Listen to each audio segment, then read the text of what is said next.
And back behind those horses, I Am Unstoppable. Osmosis at the clock tower, led by a length to Shinzo Arkansas Kid, and I Am Unstoppable is running on. The leader, Osmosis, with 50 metres to go. Osmosis is clear and will take it out.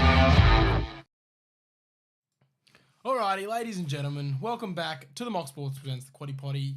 Cashy, joined by Nick. How are you, brother? Yeah, doing well, mate. Bit nervous, but here we are. Yes, we are ready to go. If you are on the YouTube, you will see the series of the Spice Gauntlet that Nick has to face. We've got the sweet chili, we've got the hot chili, we've got the Bunsters shit the bed sauce, and we've also got the world's hottest corn chips. For those of you who are joining us this season and don't know the punishment that was last season, Nick lost the Great Spring Tip-Off, so he has to face the Spice Gauntlet, and we've been asked, where is it? We're still getting asked, where's Pilates? It's coming eventually. Eventually it will come. But and so we're finishing off the pod tonight, live at the back end, so do not go anywhere. If you are listening to this, don't change your dials in the car. If you're watching this on YouTube Live, don't go anywhere. Nick will face the Chili's, and mate, how are you feeling? Yeah, I'm a bit nervous, but yeah, there's a lot going on today. Obviously, she's a sort. Guess we should touch on that first. Annoying, straight in the chat. She's a sort fraud board from Corey Schofield. But no, a bit annoying. Race we really thought we probably should have won, and probably we're really looking like we were going to. Yeah, $3 into $1.70, but then, I mean, she paraded really well and then just ran her race before the barriers, which, I mean, is disappointing. Absolutely sprinted up on its way to the barriers. Mitchell Bell came off it and said, yeah, going to need the pony next time. She's just spent all her energy before the race. Obviously, still probably wanted to finish off better, but, I mean, she just had that no energy left. And, I mean, people can come for us all they want. Like, a few people were sending things like, get her on the fraud board, but, I mean, she's 3 starts into her career. She's young. She's still got a lot to learn. Like I said last week when we talked about October Stars' sort of quote-unquote failed run, not everyone can be Black Caviar. They're still young. They're still learning. And we've got to win, which is more than most people can say. Yeah, it's definitely a bit of an excuse, really, but it's something they need to sort out back home at the lit camp, because she won't win another race if she's going to do that every time. So I'm sure they can sort that out with her and really, hopefully, calm her down. Yeah, and I'm sure they will. Like that's why I think that the slow and steady approach works. And you see with a lot of his horses as well, they get better as they get older because they learn more, they get more seasoned. I mean, how long did it take for Romeo's Choice to become the pretty solid benchmark sprinter that he is? You know, not everyone peaks as a young'un, and we were told from the get-go they're going to be better with every run. And so, like, you know, you get your first win and you go, oh, yeah, we're never going to lose again. And so, but yeah, so it's always been the case where she's just so big and strong. All she wants to do is run. Yeah, it's annoying, but yeah, one that we definitely could have won, but look, we'll move on. That's she'll racing. She'll come back in a little while. I don't know if she'll have a bit of a rest. She might even be back in the next couple of weeks, and she should be good to return well. So we'll wait and see. Let's touch on last week, mate. Yeah, look, I mean, not as much to talk about than the week before, but I mean, Streisand gets me ahead in the Autumn tip-off, which is good. We did say we were going to have a punishment sorted out before you did this one, but that we'll work it out. We'll work it out. But yeah, no, that was a great run. Great run. Like, and everyone said that Guest House was something licked. Shut up. Go back and watch the race again. Maybe it got blocked off a little bit, but it was never winning. Streisand did it tougher than it. It was wide, no cover the entire run, and still kicked home. Fantastic horse, probably the best Victorian choice in the Golden Slipper. But I mean, everything's a chance in the Golden Slipper these days, eh? Yeah, disappointed with Unit 5. Absolutely hit the dodgems on the straight, though, I will say. So, did it. Bit unlucky there. Couldn't really tell how he was really going to go. So we'll watch him next start if I want to follow on with him, but we'll wait and see. Other than that, I think we do have a name to add to the board after last week. Yes, we do. You can write it since you're the man with the good handwriting. It's going to be a short write for this one. Just the abbreviation will do.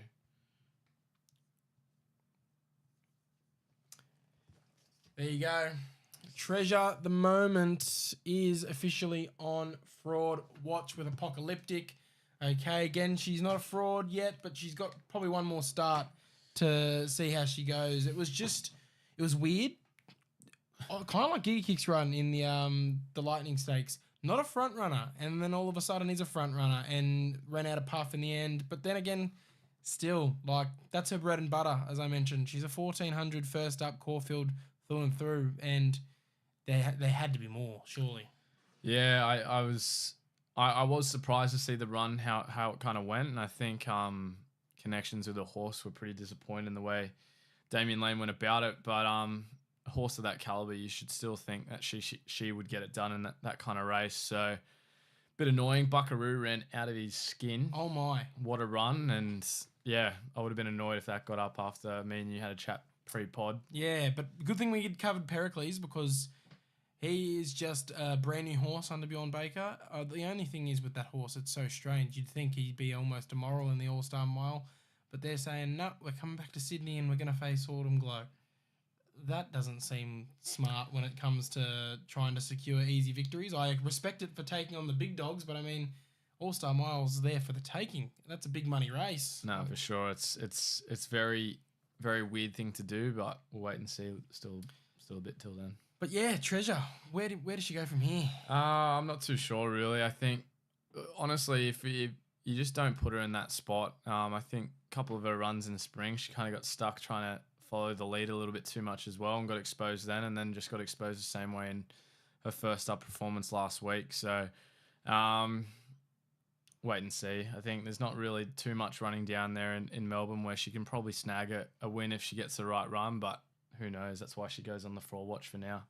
Yeah, you got to give her just one more start, and then if she can't get it done, or at least go closer than that, then you're just going to have to put a line through her. And maybe the question will always be, should she have run so soon after getting colic? I mean, horses do it, but it's always touch and go. Maybe she just hasn't come through that. And then quickly we'll touch on Oakley Plate. That's a shit race, isn't it? Yeah, it is a bit of a boring race, isn't it? That needs to get dropped down to Group 2. They're thinking about dropping a lot of our races to Group 2, as they probably should. We probably don't need 70-plus Group 1s. No. Especially with the rate that the new ones are popping up as well. So if they're going to keep upgrading them, then something needs to go down. We can't end up with like 100 Group 1s. Then everyone gets a Group 1. It's not special anymore. Oakley Plate's definitely top of the list, I reckon. You need to have that top list of Group 1 winners, and there's a lot of those races. There's too many Group 1 winners going around.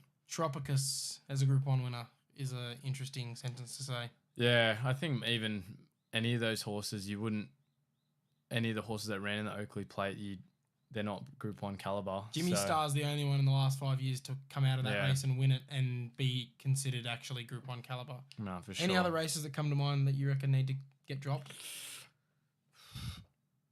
Off the top of my head, not really. What do you reckon straight away? Galaxy, yeah. Probably. I mean, look at the winners. Winterbottom. Yeah, anything in WA. Anything in WA, like... Port Lockroy is a Group 1 winner. That's all you need to know. They don't count, and you can never convince me that they count. Probably... Yeah, I mean, you could make a case for a few of them, but then if you make a case for a few of them, you can make a case for all of them apart from our classic races, really. But yeah, there definitely needs to be some that gets the cut, and that should be on the cutting floor. And then finally, Ninja. Yeah, good win. Prove that he can get it done against some good horses. Yeah, deserve it in the end. Should have won the Magic Millions. Bounced back well, got the win, and was one of the few winners I had on the day, to be honest. It was a tough day in the end. It was a very tough day. Yeah, it was. We walked away with the Quaddie again. Yep, very 3 for nicely. 3. So at least we can go with that, and I'm still 3 for 3 in my tip-off. Sorry, best bets. Yeah, I unfortunately went down because Lazura somehow got... how did she lose from there? It's absurd. But I mean, yeah, and I would say don't jump off Autumn Boy after that run. Similar to his first up run last spring. where he looked like he was going to be a world beater and then just didn't have the kick home, but still closed like a monster. And I mean, that looked like a bit of a classic Waller. Get the cobwebs out, and then all systems go to the Randwick Guineas in a couple of weeks, where I think he'll be very, very hard to beat. 100%. Yeah, let's just get into the hotline. We got a few, so let's just get through them. Here we go. First one. Hey boys, Bruz back again. Autumn Glow this weekend coming up against Elias. $1.30. Look, I know she's the Winks, but can you justify betting on Autumn Glow at all? I know she's $1.30. Probably shouldn't touch it, but Sir Delius at some good odds, you could be having a crack at that. What do you think? Cheers, Uru. I mean, yeah, it's a $1.30 to $6, and Sir Delius was probably number 2 horse in the country behind Via Sistina in the spring. But I mean, ideal conditions, probably not. Ideal distance, probably not. I mean, we'll talk about it a bit more later, but what are your initial thoughts? Initial thoughts are, if the weather keeps like this, she might not even run. Yeah, knowing Waller, she definitely could scratch if it ends up being a torrential track. So if you're looking at Sir Delius, I wouldn't mind an early price right now before she gets scratched, if you want to get on it early. But the deductions will be huge. Yeah. They'll take half your stake anyways if she gets scratched out. I don't think if the weather stays how it's been for this afternoon, I don't think she'll run. I mean, that's not a Seen it time and time again with her. Yeah, exactly. All right. We got Geordie here from Stocks Bloodstock. G'day, boys. From Stocks Bloodstock here. I return on Quaddie, hopefully this week. This weekend, what a weekend of racing. We've got the Australian Guineas, the Verry Elleegant, I think it's called, the Chipping Horn. My hot take weekend is War Woven to shit in the Skyline into Observer to get beat in the Guineas. Cheers, boys. Have a good weekend. Okay, there you go. War Woven to shit in, but Observer to get beat. I mean, what do you think about that, mate? Yeah, like it's really going to depend on track conditions in Sydney. It's been real wet today. And it's going to stick around tomorrow. So wouldn't be surprised if we see, especially in that 2-year-old race, a big price getting up. Yeah, it's 2-year-olds after all, isn't it? I mean, we'll talk about it again later, but they are so difficult and unpredictable. Yeah. Let's go to the next one here. We've got Apocalyptic Man. How are we, lads? Corey here, aka Apocalyptic Man. I thought I'd call up and give a quick breakdown of the Group 1 Surround Stakes this weekend. Love it. I know everyone's excited. On paper, it's a 1-horse race, but once you break it down, it's much more than that. So, quickly, this distance, only 3 horses in this race have won at this distance before. Queen of Clubs, Panova, and Apocalyptic. So that means you basically put a line through everyone else. But we won't put a line through Tempted yet because it's a $1.40 favourite. So we'll keep going. Second up runs. There's only a few horses that have won second up. Actually, I lied. Apocalyptic's the only one. And Tempted, funny enough, is winless second up after 2 attempts. But you know, no, let's not put a line through her yet. How about we go the track and the distance? Oh, here we go. Only 1 horse has won at the track and this distance. It's Apocalyptic. I'm no genius, but guys, I think Apocalyptic might win. That's all I got to say. Shout out Smashing Machine. Cashy, see you this weekend as we all put $1,000 on Apocalyptic. And yeah, peace. Look, I mean, I said this last week, and I stand by it. I'm not tipping her, but she's going to win, isn't she, when everyone's on Tempted, and the villain arc will start. Everyone hates her because She lost at $1.40, and then now she'll get up when everyone else is on the other $1.40 shot, and she will be the new villain horse going around, I reckon. Yeah, wouldn't be surprised. We'll wait and see. Here we go. We got another one here.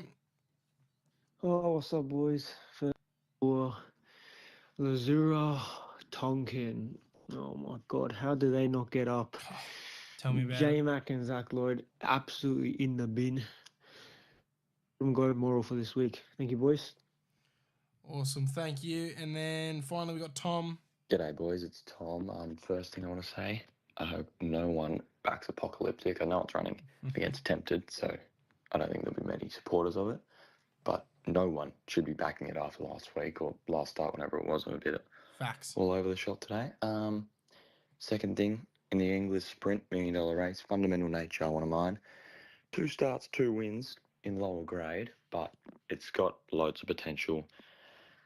And yeah, should be set for a really good run at odds as well at around $15-16. So get on that if you can. Well, there you go. Fundamental Love that. nature. Let's get around it. Alrighty. Hit me with some of the best of the listener questions, and then we can get into the tips. Here we go. When are you coming down to Melbourne next from Elijah? Hopefully soon. Yeah, hopefully in the next couple months if we can swing it. If not, you'll have to wait till I'm back from Europe. Yeah. When will Autumn Glow run a Group 1 when the rest of the field is suited to trip and fitness? From Lockie Howard. Yeah, Lockie Howard, he sent a follow-up to me as well. He said, what I mean is like Sir Delius is probably as good a horse, but this isn't his ideal race. So they're getting him a little underdone. Like, when is she actually going to face the best of the best on a grand final day sort of thing instead of dodging them? Well, it's not really her fault in some aspects. Like, you can't...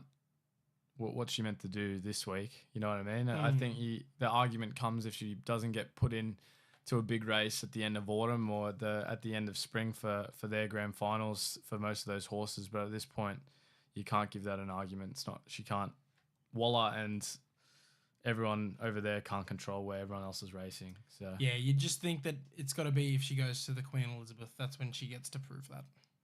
do you think Woderton is a chance of winning his jump out on Friday?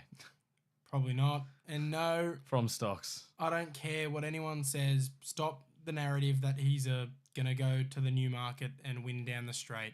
Horse is shit. He's not going to win. Bradley asked, give us your thoughts on King of Rizal, and he's just winning on Saturday, isn't he? I don't mind it. I think he's a good chance. He's in the quaddie for a reason. I don't have him on top, but he's certainly a quaddie chance. And last one, Lachlan Williams. Pride Jenny looking unreal in her last trial. Will she take out the All-Star Mile? She always looks unreal. That's the point. I mean, that's just her. Alrighty. So yes, we're about to get into it now. If any of the tips you like to hear them, make sure you get on them on Dabble. If you download today, you can use the code MOCSports to let them know we sent you. And they're all up there for free. You can just press the copy bet button, get them straight into your slip, and put as much as it if you want on it. If you're doing so, make sure to gamble responsibly. Imagine what you could be buying instead. But like I said, we've been 3 for 3 for quaddies, and that's nice and easy to just go to our profile and press copy, and it's straight into your slip instead of doing all the work, having to find the horses yourself. I mean, the track, it's wet. That's really the only thing you can say. It's going to be anywhere from a soft 5 to a heavy 10, depending on just how much rain comes. But it's going to be wet, boy. That's all I said, and the rail's in the true. So the bias is just going to come from where are the driest parts of the track and who swims the best, really. As we get into the 1100 metre midway to start off, it's a tough race, as it always is, mate. It really is. But I've set it on Flight Crew for this one here. Should be up on pace. Does best work when there is juice in the track. It has been consistent enough in this prep to suggest that another solid run is on its way. $7.50, $2.40 to place Flight Crew each way for me. I've gone with Flight Crew as well. Lovely. Just happy to get it done in whatever condition the track kind of gets into on Saturday. Take us to the highway, brother. Race number 2, we got the highway. Another tough one here. Wouldn't be surprised. Here's the second half of the field. Wouldn't be too surprised if we see a horse get up at some good odds here. I'm going with a bit of a roughie here in Tough Guy, Sam Clipperton on board. $18, I think, around about that. And is that $5 for a place? It's pretty good odds to go each way for me, and hopefully can get it done in the highway. Taking the words out of my mouth, mate. Tough guy for me as well. We go 2 for 2 to start. Let's see if we go 3 for 3 in the 2,000 meter benchmark 88. It's another wide open contest here, but I've gone the favourite in Bear on the Loose. Have you? I have not. Okay, Give us your reasons behind that. The run. He swims. He's been a costly horse. Some people have called him Cat on the Loose, and I see why. He's often going out at short odds and not really getting it done. But I mean, he swims. He's going to be right at the front of the pack doing a catch me if you can job.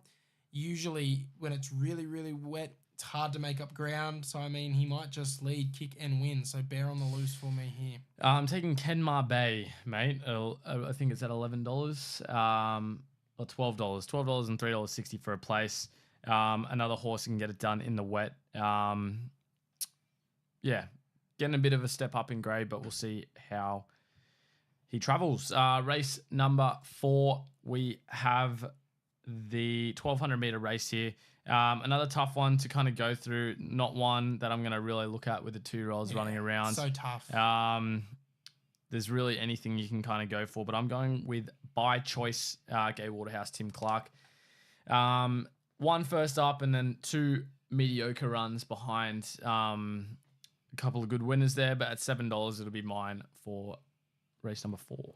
Yeah, look, these are one of the, sort of winning you're in sort of style races in the lead up to the slipper. And I mean, Pembury's your short favourite there. At what are the odds on Pembury now at the moment?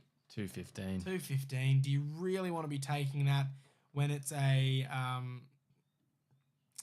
Queensland horse that just like beat up on the shit 2-year-olds that are up there? Like, you think the Sydney 2-year-olds are shit? Like, you haven't seen Queensland 2-year-olds.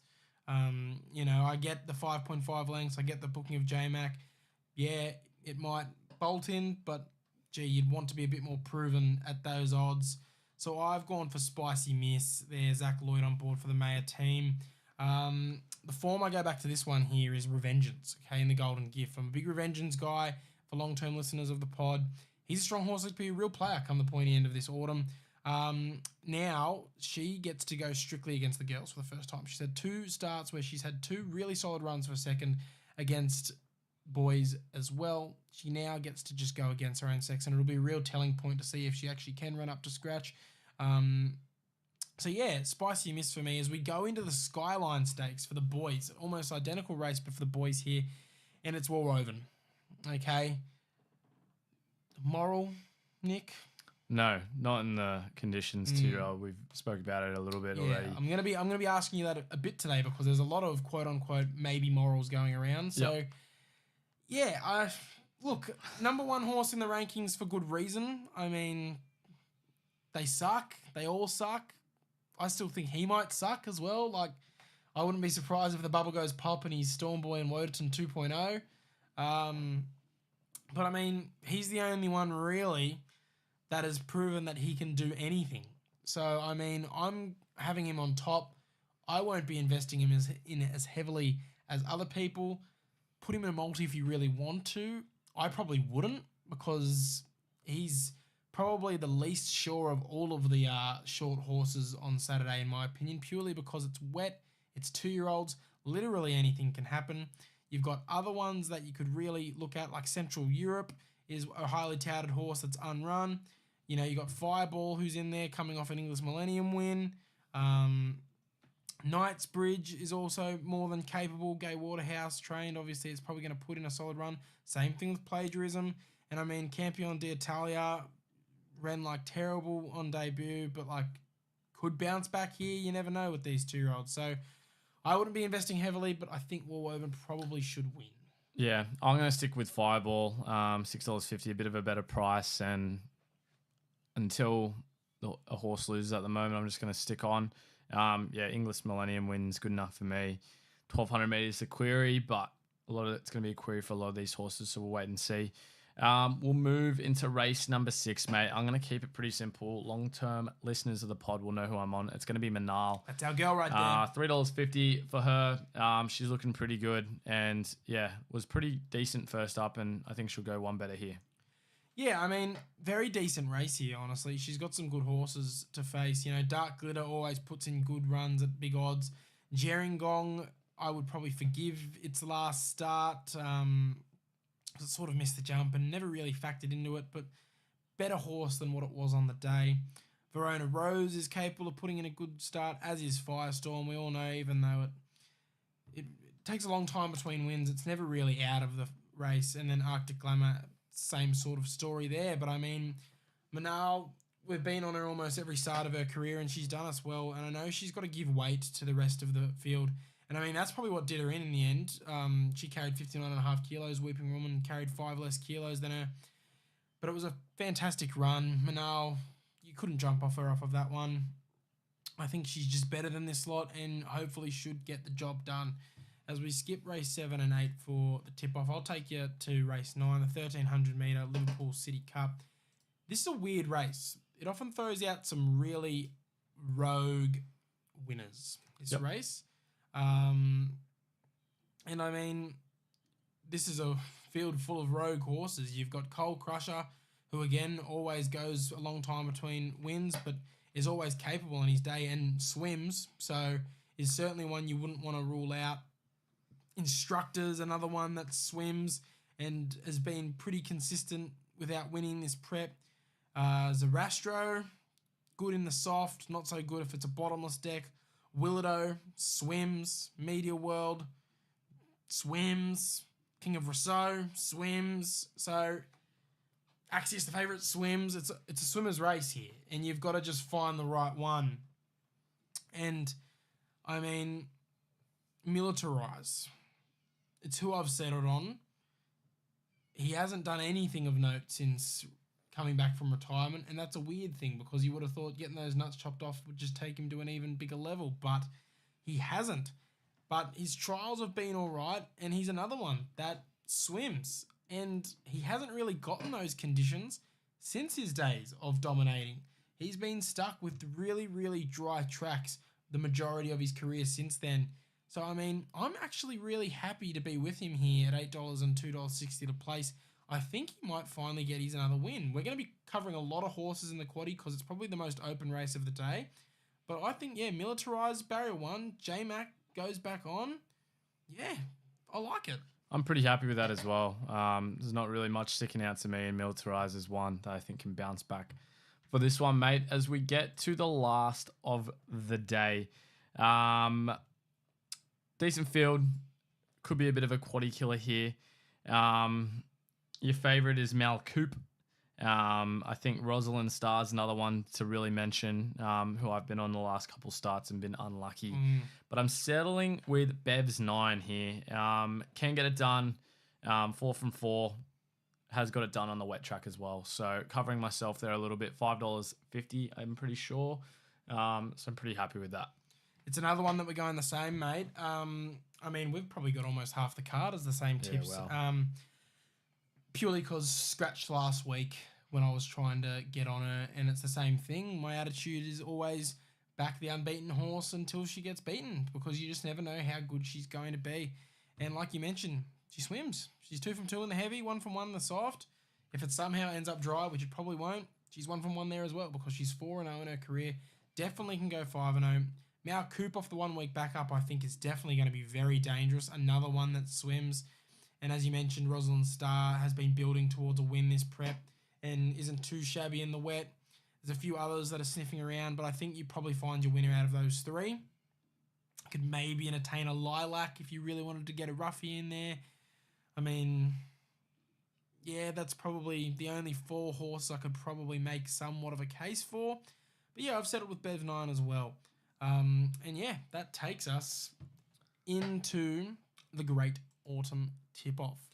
Got our graphics sorted out for this one this week, which is awesome. We're going to start with the Australian Guineas, mate. Yeah, take us through the field and give us sort of initial thoughts, mate. You got Observer is your favourite. You've got Planet Red, West of Swindon. 60s is your next favourite. Bingy, Officiate, Romantic Encounter, Victoria Spirit, Onavutan, Express Class. So it's a tough one because a lot of these horses I don't really think race at the 1600 that often, especially with your top kind of couple. That's for sure. Observer's looking for a lot further, but was very impressive in his first up win. Do you stick with him? I'm sticking with him. I know 60s has been very impressive in recent times, but I'm sticking with him. Shout out to Haz if you're listening, the strapper. He'll be keen as a bean for this weekend. But I mean, what's he really done wrong in his career since he's hit his straps? Nothing. He goes out there, he rolls along at such a high cruising speed that other horses can't really match it with him when he really gets to top gear. And he'll, I think, just get out there. He'll either lead from the front or he'll find the back of whoever does lead from the front, and just as soon as he hits the top of the straight, probably go bang. I mean, the last time he was at Flemington was obviously in the Derby. That's completely different setup here, being in a 1600 metre race. But yeah, I just think he's going to do his thing. He's going to roll along. He's going to hit top gear once, you get to pat the 400 metre and just put the foot down. And I just don't know that 60s has the cruising speed to match him. He has been very, very good in the last few weeks, winning first up in Rose Hill against absolute nobodies, but then jumped up to some pretty good class and still put them away at a very short price. But yeah, I just don't think when the going gets tough in those late stages, same thing with a Planet Red. I mean, good horse on its day, but Observer just seems to be one of those horses that is really strong, really smart, and I think will be a bankable horse going forward where you can really, sort of trust it to know what you're going to get on race day. Yeah, I'm happy to stick with Observer as well. Pretty confident on that one. There's not really too much really to add. You kind of really cover most of it. I think 60s would be good to kind of see how they go, but Observer's got to be your top one there, and at that price I think it's good enough to take in a tip off. So we'll move, mate. We're gonna go to the surround stakes. Yeah, take us through the small field. Tempted, Apocalyptic, Ole Dancer, Savvy Halley, Karinska, Sunrays, Panova, and Queen of Clubs. Yeah, obviously Tempted looks to be the winner, and I think can easily be respected for the winner. Like I don't hear many people going against. I think a lot of people are off Apocalyptic, obviously, after an annoying start. So I'm just going to stick with Tempted. There's not too much value going for a place elsewhere in this race, so I'm just gonna take Tempted. I think Tempted wins, but I'm just going to go elsewhere to try and get a few extra points. And I see really the only other horse that I can really see winning, because I know, like I said earlier, Apocalyptic's just going to get up, isn't it, just to spoil the party, but it doesn't really love the wet too much. But Savvy Halley does, and was really sharp second up there. I mean, do I see it being Tempted? No, but I think it's probably one of the better place bets of the day. Like, she swims. She's rarely put a foot wrong in her career. She loves the track. Distance she can do it on. I mean, she's clearly nice and fit, as we saw second up there. I don't see her going backwards. Third up, she was really strong through the line. She wasn't really, looking puffed at the end there.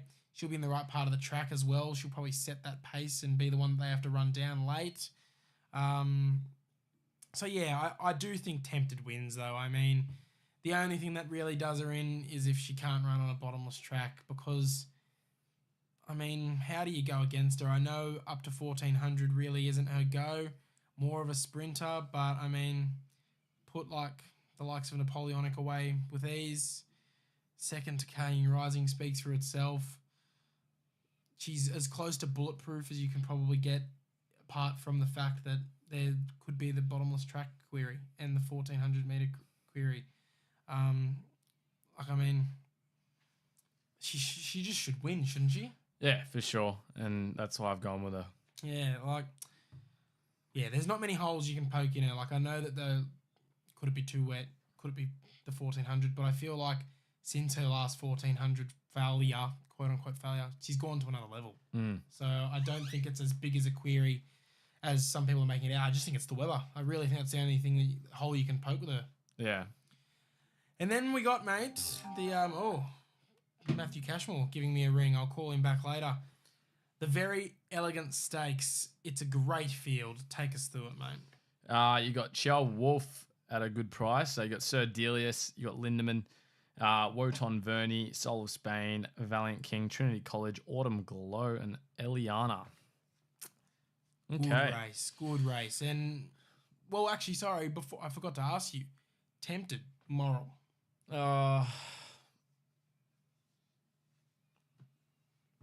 As close to as you can get. Okay. If it was dry, I'd say yes. If it because of the rain, I don't know. Fair enough. And now I ask you this: Autumn Glow. Same answer, I think. Yeah. Dry deck, I'm going yep. On this wet deck, wouldn't be surprised to see her. I think she'll get scratched if it's too wet. To be honest. Yeah, genuinely, I would consider that happening as well. But I agree. I think War Woven, Autumn Glow, Tempted, even Observer. So many people labeling them morals. I think they all win, but they're no morals. Definitely not. And no, not in the weather. I think everyone not with this weather can confidently say that. Yeah. So where am I going to go for the tip off? I'm probably going to settle. I don't even know, because Autumn Glow is just not at a backable price for the tip off. No, it's not a backable price at all. It's just combine it with other horses and try and get a bit of a boost if you're really confident that she's unbeatable. I'm going to settle with Chial Wolf for the tip off if Autumn Glow runs. If Autumn Glow gets scratched, I will be settling with Eliana. I don't mind that. Yeah, don't okay. mind that at all. So that's what I'm going to play for points. So, yeah. How do you see the race actually shaping out if she runs? I just don't think she will run. Like the more wet, I don't know. Is it going to be that wet? Like if on it's race day, not really, but like it just depends how much rain falls in the next 24 hours. There's just no risk needed to put her in this race if it's going to alter her and there's any risk at all. Like they'll scratch her, which they've done in the past. But where does she go from there, though? Like, what race is there really for her? Like, that's the only thing that they would be probably a little worried for, I would think. Like, let me just quickly look at what's scheduled next week on the card if they were to send her next week. You've got Randwick Guineas she can't run in. Canterbury Stakes she can't run in unless they send her back to 1300.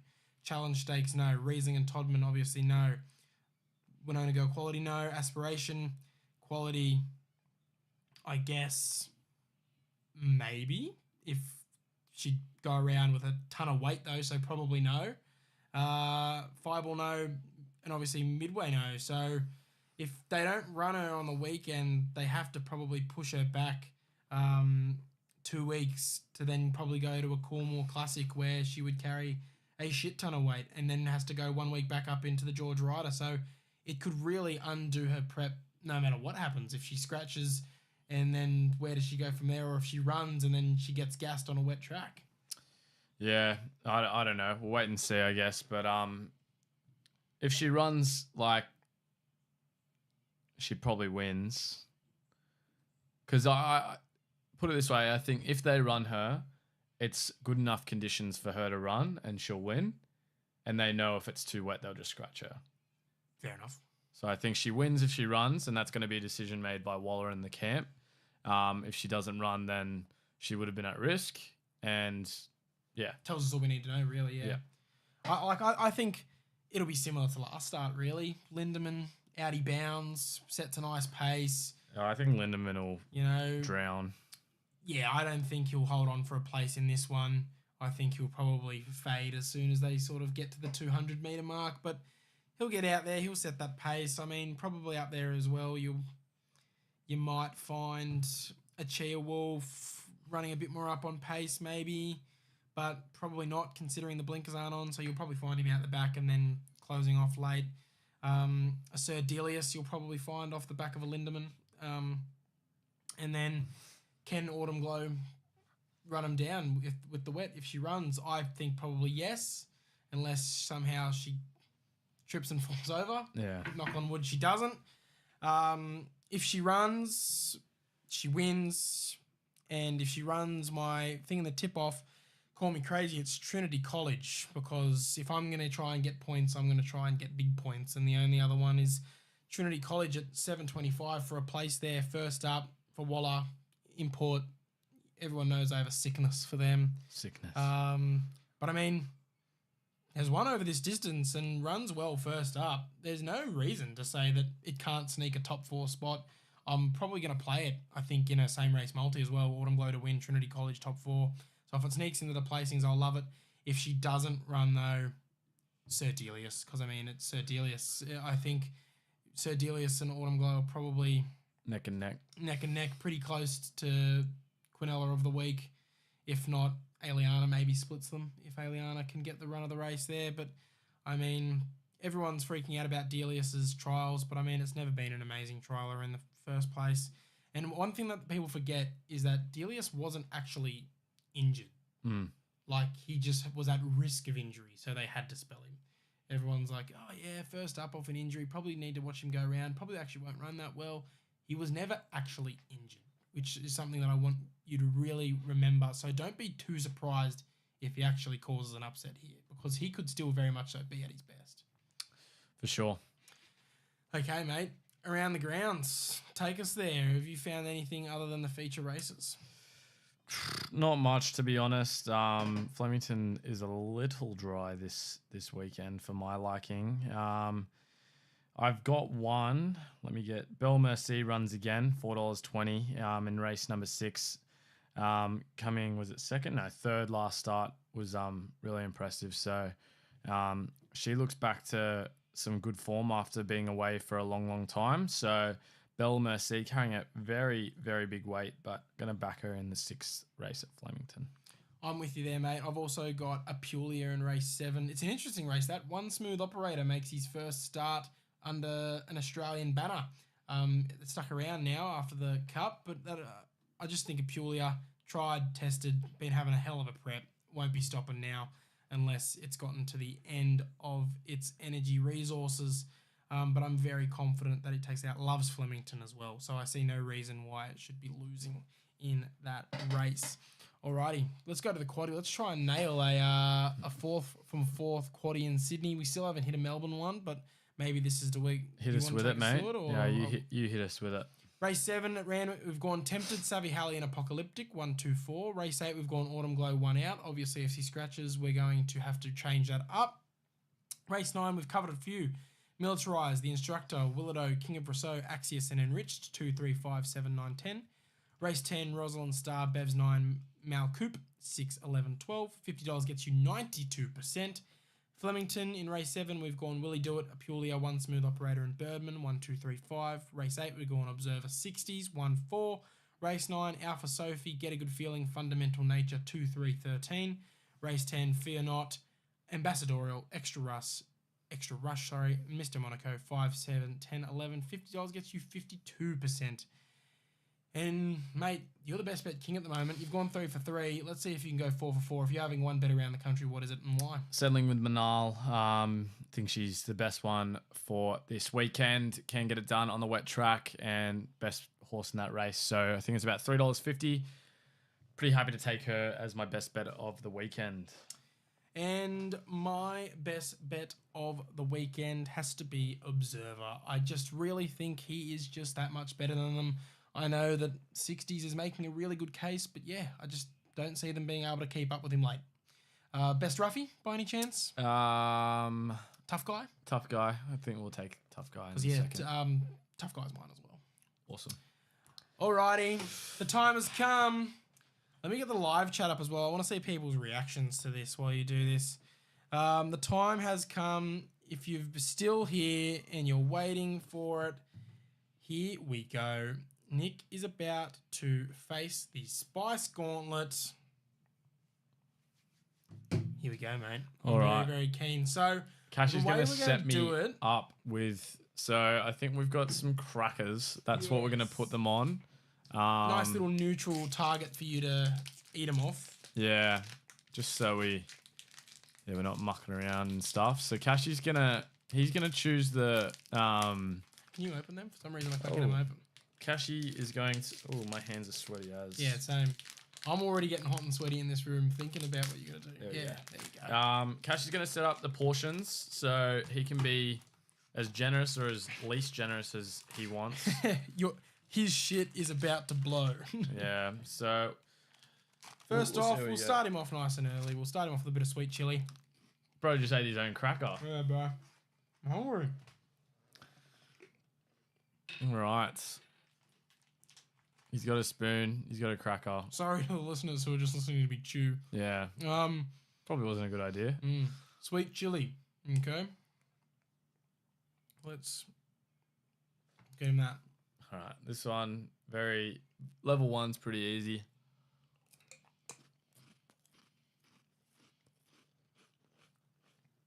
Wouldn't say sauce tastes very good on a cracker.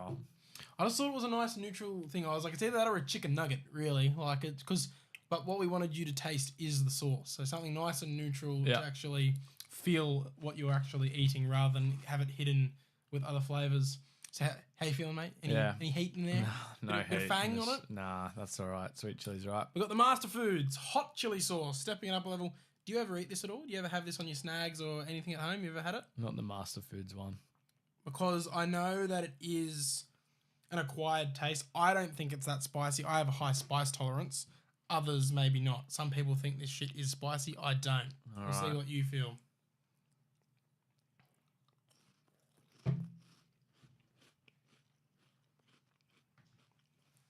Feeling that one at all? That one tastes so bad. It's an acquired taste. I like it. Others don't. Is it spicy in your opinion? It's getting up, but we're okay. You're okay so far? Yeah. So he has some water and some milk just in case.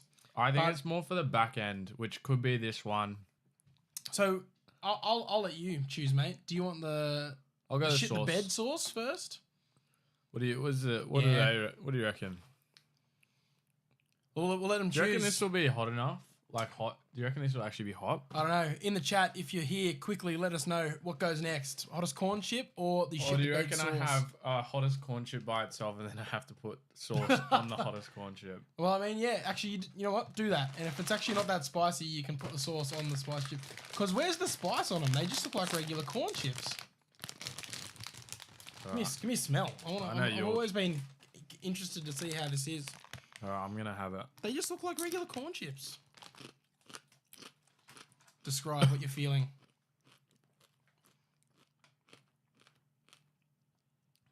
It's embedded heat.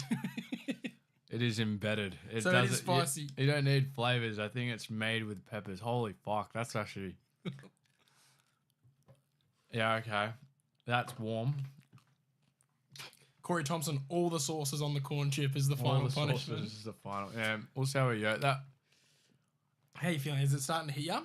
That one was like a bit worse. Is it a throat burner, nose burner? Throat a little bit. Carolina Reaper chili, scorpion chili, boot Jacola chili, and paprika. A bit of paprika on there. All right. We got the shit the bed sauce here. 12 out of 10 heat, according to the label. Cheeky Aussie favourite. Okay, you're looking forward to having some coriander, lime juice, goji berries, ginger, Himalayan pink salt, and bird's eye red chili, and scorpion chili with this one here. Give it a smell, see what you think. Oh, it smells like it's not going to taste very good. All right, let's get it. I feel like once you get past the chili amount, they are pretty hot. I'm not going to lie, the chip is actually like pretty hot. Sticking around. There we go. So we'll see how we go. I feel like you can't eat, because I only ate one. I feel like if you eat like 4 or 5 of them, you'd be in trouble. All right. The shit the bed sauce.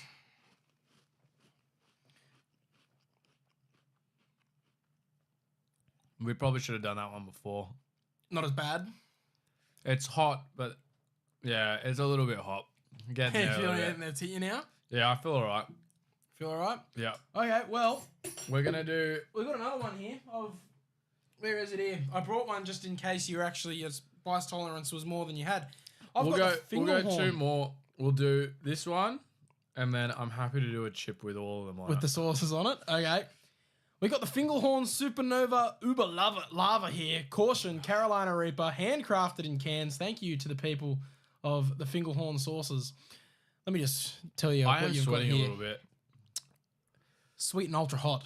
This Amazeballs chili sauce is made with the hottest chili in the world. The Carolina Reaper rates at around 2 million Scoville units. And you salivating a bit over there? Yeah, it's not nice. It's just a bad taste staying in my mouth. This is sure to put some spring in your step and fire in your pants. Goes great in a tom yum or a laksa. May cause increased libido and uncontrolled sex appeal. Warning. You have been warned.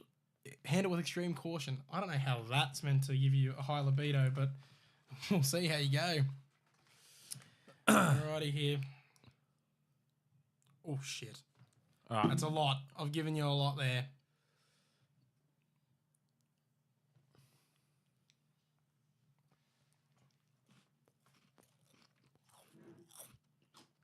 How's that one taste? You are starting to sweat. I can see it. Bro, who the fuck would like that? Who would buy that other... Oh, my God. Who would buy that other than what we're doing right now? I don't fucking get it. It's hot? That was what... Yeah, it's hot. I'm happy to go all in with everything. All in. All right. All in. Oh, I'm sweating. Chips with the sauce. Let's find a good one here. It just sticks around. Yeah, that's a good one. It's sticking around, that one. All right. Okay. Let's go a bit of the Fingerhorn there on the chip. Ooh. You're shaking the hands a bit. Yeah, I don't want to touch my eyes and shit. No, you don't. You don't want to be doing that. That's a bad idea. We'll get you a bit of the shit the bed sauce on the chip as well. Do you want to put it? Don't worry about the sweet chili. Don't worry about the sweet chili. We'll give you a bit of the hot chili as well. It's going to taste like shit. Yeah. All right. This is going to be the hard one, man. World's hottest corn chip with shit the bed, super lava, and hot chili sauce on it.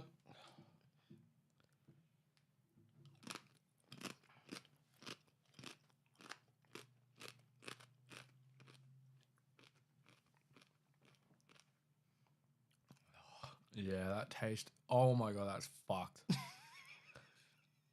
Bro, that's fucked. Oh, I'm like sweating now. You are sweating. I can see ya. I feel like when you drink as well, it makes it worse. Do you want a drink? You can have a drink now. You've faced it all. What's that? Is that milk or the water? It's milk. Better or worse with the milk? Yeah, it's just in the back of the throat. Oh, that's going to hurt my stomach later, I think. Well, it isn't called shit the bed sauce for nothing.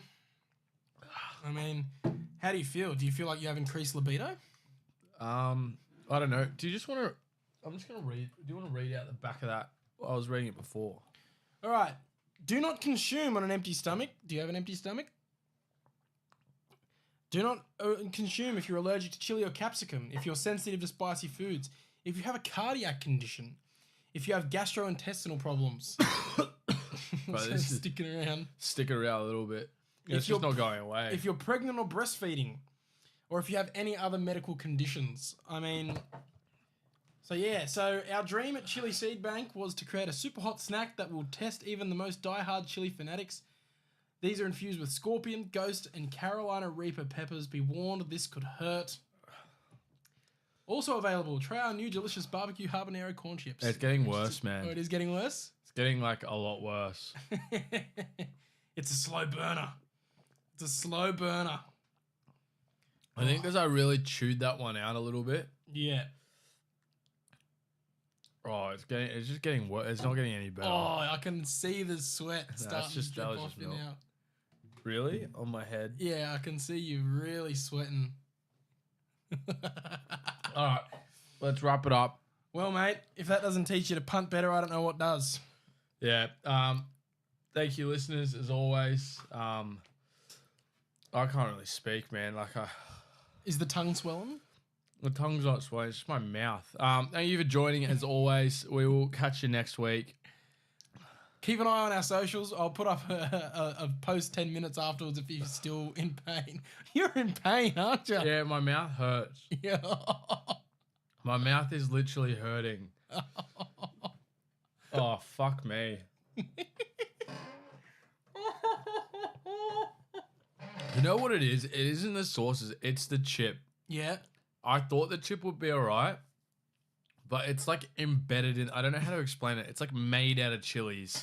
Yeah. There's nothing on it. It's a corn chip. But Yeah. when you, I taste thought it- we'd get it out of the box and it'd be covered in like red powder. It looks like a regular corn chip. That'd be a fucked prank to do to someone to make them nachos with this and make them think it's regular corn chips. Yeah. Yeah. All right. Alrighty. Thank you, legends. We'll talk to you later, and we'll see you next week. Goodbye, mate. And back behind those horses, I Am Unstoppable. Osmosis at the clock tower, led by a length to Shinzo, Arkansas Kid, and I Am Unstoppable is running on. The leader, Osmosis, with 50 metres to go. Osmosis is clear and will